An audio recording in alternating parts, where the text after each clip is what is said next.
Assalamualaikum warahmatullahi wabarakatuh. Selamat pagi semua. Pagi ini kami kelompok 6 Prodi Manajemen Pendidikan Islam kelas B dalam mata kuliah Manajemen Diklat berkesempatan untuk menjelaskan sedikit tentang model pengembangan diklat. Sebelumnya izin memperkenalkan pemateri. Yang pertama ada Kak Ahmad Fauzan Azim, Teh Hilda Fauziah,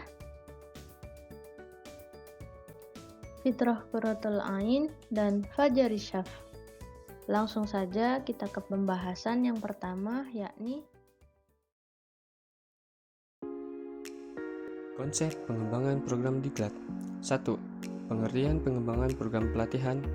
Pengembangan program pelatihan merupakan seluruh kegiatan untuk memberi, memperoleh, meningkatkan, dan mengembangkan kompetensi kerja, produktivitas, disiplin, sikap, dan etos kerja pada tingkat keterampilan dan ahli tertentu, dengan menerapkan beberapa program yang berkaitan dengan model-model tertentu, guna meningkatkan efektivitas dan pemaksimalan individu dalam suatu perusahaan atau organisasi. Sasaran program pengembangan pelatihan. Menurut Syafaruddin, dalam bukunya, sasaran dan program pengembangan menyangkut aspek yang lebih luas, yaitu peningkatan kemampuan individu untuk mengantisipasi perubahan yang mungkin terjadi tanpa direncanakan, atau unplanned change, perubahan yang direncanakan atau planned change. Perbedaan karakteristik antara pelatihan dan pengembangan menurut Syafaruddin dalam bukunya antara lain sebagai berikut. A. Pelatihan. Karakteristik pelatihan meliputi 1. Tujuan peningkatan kemampuan individu bagi kepentingan jabatan saat ini. 2. Sasaran. Peningkatan kemampuan individu bagi kepentingan jabatan saat ini. 3. Orientasi. Kebutuhan jabatan sekarang. 4. Efek terhadap karir, keterkaitan dengan karir rendah. B. Pengembangan. 1. Tujuan. Peningkatan kemampuan individu bagi kepentingan jabatan yang akan datang. 2. Sasaran, peningkatan kinerja jangka panjang. 3. Orientasi, kebutuhan perubahan terencana atau tidak terencana. 4. Efek terhadap karir berkaitan dengan karir relatif tinggi. 3. Tujuan dan manfaat pelatihan dan pengembangan. Tujuan pelatihan dan pengembangan adalah sebagai berikut. A. Membekali, meningkatkan, dan mengembangkan kompetensi kerja untuk meningkatkan kemampuan, produktivitas, dan kesejahteraan. B. Meningkatkan produktivitas. C. Meningkatkan mutu tenaga kerja. D. Meningkatkan ketepatan dalam perencanaan SDM. E. Meningkatkan semangat kerja. Rangkaian reaksi positif dapat dihasilkan dari program pelatihan perusahaan yang direncanakan dengan baik. F. Menarik dan menahan tenaga kerja yang baik. G. Menjaga kesehatan dan keselamatan kerja. H. Menunjang pertumbuhan pribadi atau personal growth. Baik, saya di sini akan menjelaskan program pelatihan dan pengembangan. Ada 5 jenis pelatihan yang dapat diselenggarakan menurut Shimamura 2006, yaitu sebagai berikut. 1. Pelatihan keahlian. 2. Pelatihan ulang. 3. Pelatihan lintas fungsional. 4. Pelatihan tim. Dan 5. Pelatihan kreativitas. Dan selanjutnya model-model program pelatihan dan pengembangan SDM. 1. Pelatihan HRD. A. Esensi pelatihan HRD. Fokus pelatihan HRD ditunjukkan kepada setiap elemen yang berkecimpung dalam bidang Human Resource Development. Namun pelatihan HRD juga dapat diikuti oleh pemimpin ataupun mereka yang membutuhkan pengetahuan dan kemampuan lebih dalam hal pengembangan karyawan. B. Tujuan pelatihan HRD. Pelatihan HRD bertujuan untuk meningkatkan pengetahuan dan kemampuan tentang HRD sehingga dapat memberikan kontribusi dalam kemajuan bidang HRD perusahaan dan berdampak baik pada kemajuan perusahaan atau institusi. Selanjutnya, kategori pelatihan HRD. Menu-menu latihan HRD dapat dipilih sesuai dengan kebutuhan perusahaan ialah berikut. 1. Basic Human Resource Management. 2. Advanced Human Resources Management. 3. Assessment Organization. 4. Career dan Talent Management. 5. Coaching dan Mentoring Technique for the highest level of performance. 6. Competitive Mapping. 7. Competitive Basic Human Resource Management System. 8. Design dan Evaluation Satisfaction Survey. 9. Design Accurate Job Description. 10. Design and Conducting Perform Appraisal System. Sekian dari saya. Baiklah, melanjutkan yang tadi. Ke-11 HR Planning and Recruiting, 12 Human Research Audit, 13 Human Research Legal, 14 Individual Career Planning, 15 Job Analysis and Evaluation, 16 Key Performance Indicator, 17 Performance Management, 18 Recruitment, Interview and Selection, 19 Remuneration System, 20 Salary Administration, 21 Training Evaluation Design, 22 Training for Trainer, 23 ada Training Need Analysis atau TNA. Kemudian yang ke-24 itu Tool for Training Need Analysis atau TNA. Kemudian yang terakhir ada Workload Analysis. Nah, semua itu ialah menu-menu di dalam program pelatihan HRD. Selanjutnya masih dengan judul yang sama, yakni model-model program dan pengembangan sumber daya manusia. Selain tadi yang pertama program pelatihan HRD sudah disinggung, kemudian yang kedua ialah Human Capital Management and Development System Building. Di sini disinggung yang pertama itu esensi Human Capital Management and Development System Building. Apa sih esensi atau hakikatnya? Jadi program Human Capital Management and Development System Building ini dirancang dan didesain yakni untuk membantu organisasi atau perusahaan dalam membangun sistem pengelolaan manusia, yakni supaya SDM itu terencana, sistematis, terintegrasi, dan produktif, sehingga nantinya SDM tersebut mampu berkontribusi pro atau positif terhadap pencapaian sasaran atau tujuan organisasi. Nah, kemudian untuk tujuan dan manfaat dari program Human Capital Management and Development System sendiri itu meliputi 4, yakni yang pertama untuk menyadarkan semua pihak stakeholder akan pentingnya peran SDM atau HC dalam perusahaan atau organisasi. Nah, kemudian yang kedua itu untuk membantu membangun sistem manajemen dan pengembangan SDM atau HC dalam organisasi perusahaan. Kemudian yang ketiga itu untuk membantu proses perencanaan juga pengimplementasian teknologi informasi yang mendukung operasional sistem sumber daya manusia atau human capital yang sudah ada gitu. Dan yang terakhir ialah untuk membantu mendampingi organisasi dalam menerapkan atau mengimplementasi sistem manajemen sumber daya manusia atau human capital.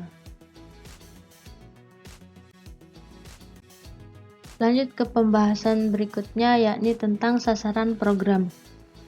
Sasaran dalam program Human Capital Management and Development System Building itu terdiri atas yang pertama itu dalam tahap awal adanya perubahan atau pembangunan mindset positif Sasarannya yakni para supervisor ke atas, yakni dari manajemen level bawah sampai ke manajemen level atas atau top manager. Kemudian yang kedua itu pada tahap perencanaan, sistem, manajemen dan pengembangan sumber daya manusia atau human capital, itu sasarannya ialah tim kecil atau internal perusahaan atau organisasi. Kemudian yang ketiga itu pada tahap implementasi atau penerapan sistem manajemen dan pengembangan SDM atau HC. Biasanya sasarannya itu ialah sampel dari karyawan atau organisasi perusahaan guna mendapatkan data mengenai penerapan sistem yang berlaku. Kemudian yang keempat itu mengenai adanya pada tahap revisi. Pada tahap revisi biasanya sasarannya itu ialah tim internal dari perusahaan atau organisasi itu sendiri. Baiklah, kita lanjut ke D, aplikasi program.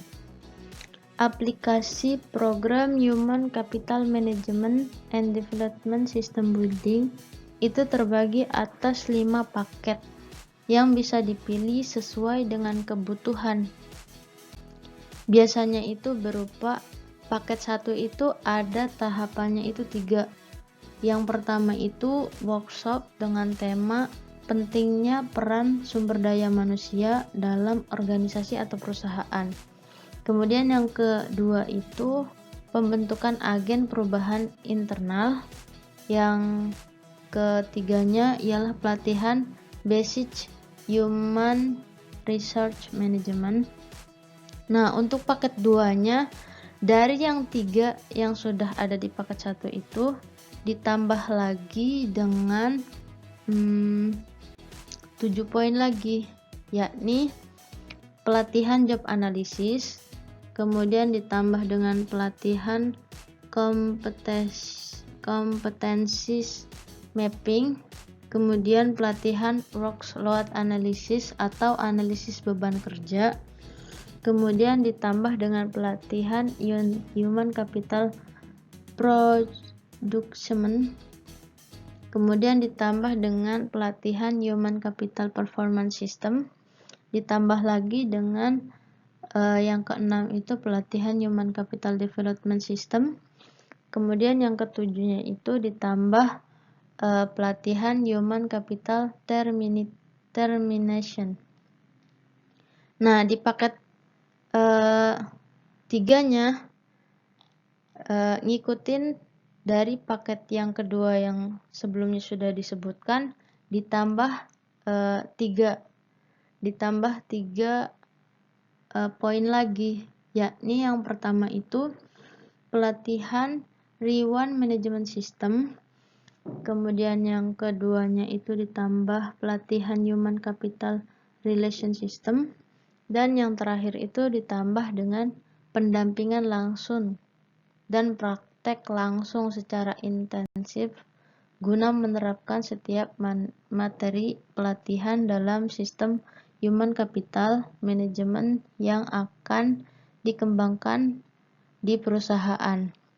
Biasanya proses pendampingan ini dilakukan selama 40 hari.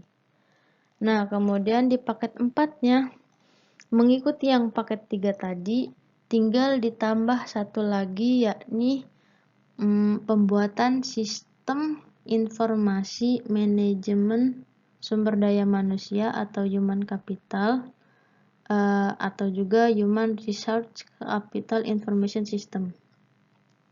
Nah, di paket yang terakhir, di paket 5-nya, dalam paket ini pihak perusahaan atau organisasi biasanya bisa memilih kegiatan apa saja yang dibutuhkan oleh perusahaan hingga bisa lebih tepat sasaran dan efisien. Jadi kalau di paket yang kelima itu lebih meluas dan bebas sesuai kebutuhan dengan perusahaan atau organisasi tersebut. Lanjut ke yang ketiga, yakni tentang pendidikan dan pelatihan parenting. A. Esensi pendidikan dan pelatihan parenting. Dalam pendidikan dan pelatihan, biasanya berfokus pada pelatihan yang diperuntukkan seorang pendidik dan remaja. Dilengkapi juga dengan beberapa materi kewirausahaan. Khusus kategori pendidikan, materi pelatihannya biasanya itu ditunjukkan untuk guru dan orang tua atau parenting. Nah, untuk pelatihan siswa dan remajanya itu biasanya fokus pada materi yang diarahkan pada pembentukan pola pikir dan karakter, sehingga bisa menjadi pedoman yang baik untuk masa depan siswa dan remaja tersebut. Nah, kemudian adapun pelatihan kewirausahaan juga menjadi bagian dalam kategori pendidikan dan latihan ini.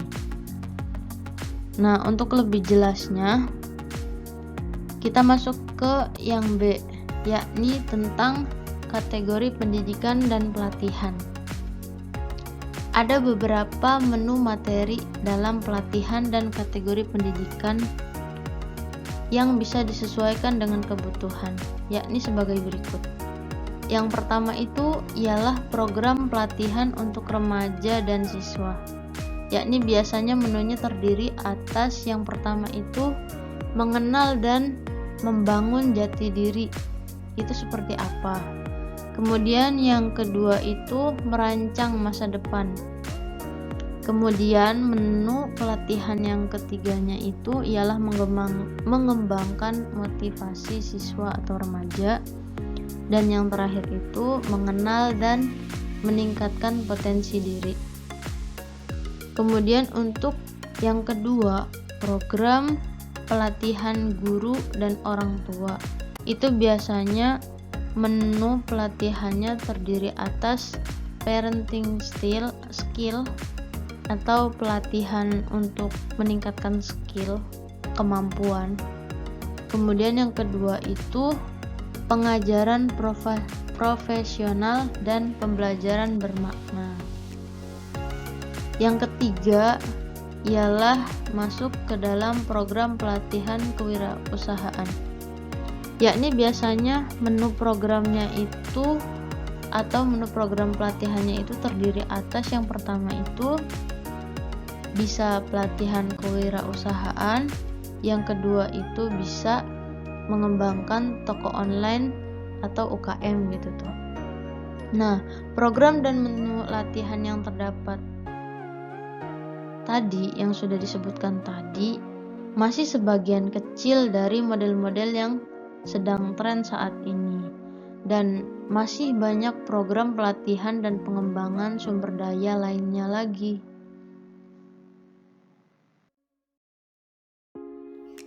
Baik, selanjutnya model diklat aparat pemerintahan. 1. Diklat prajabatan. Diklat prajabatan ialah syarat peningkatan calon pegawai negeri sipil, yakni untuk menjadi PNS atau pegawai negeri sipil. Peraturan Perundang-undangan 101 Tahun 2000 Bab 3 Pasal 5 Ayat 1. Selanjutnya dalam ayat 2 dinyatakan bahwa diklat penjabatan terdiri atas beberapa golongan, yakni A.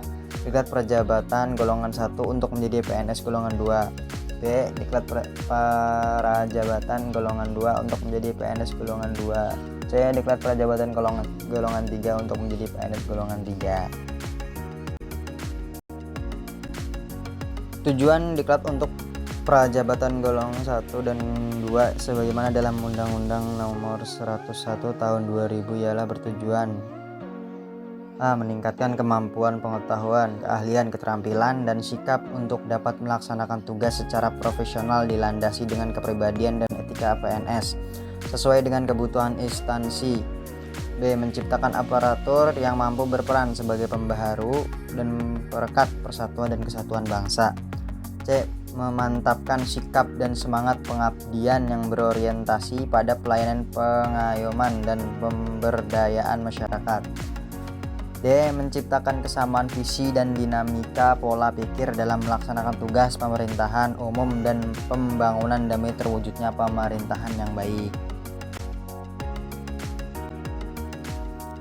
Sementara pelatihan dasar calon PNS golongan 3 diselenggarakan untuk membantu PNS profesional yang berkarakter, yaitu PNS yang karakternya dibentuk oleh sikap dan perilaku disiplin PNS, nilai-nilai dasar PNS, dan pengetahuan tentang kedudukan dan peran PNS dalam NKRI, serta menguasai bidang tugasnya sehingga mampu melaksanakan tugas dan perannya secara profesional sebagai pelayan masyarakat. 2. Diklat dalam jabatan, yaitu ada diklat kepemimpinan, diklat fungsional, dan diklat teknis. Diklat kepemimpinan dilaksanakan untuk mencapai persyaratan kompetensi kepemimpinan pegawai pemerintahan sesuai dengan jenjang jabatan struktural. Yang kedua, diklat fungsional. Diklat fungsional dilaksanakan guna mencapai persyaratan kompetensi yang sesuai dengan jenjang jabatan fungsional masing-masing jenis dan jenjang diklat fungsional yang saling berkaitan. Yang ketiga, diklat teknis.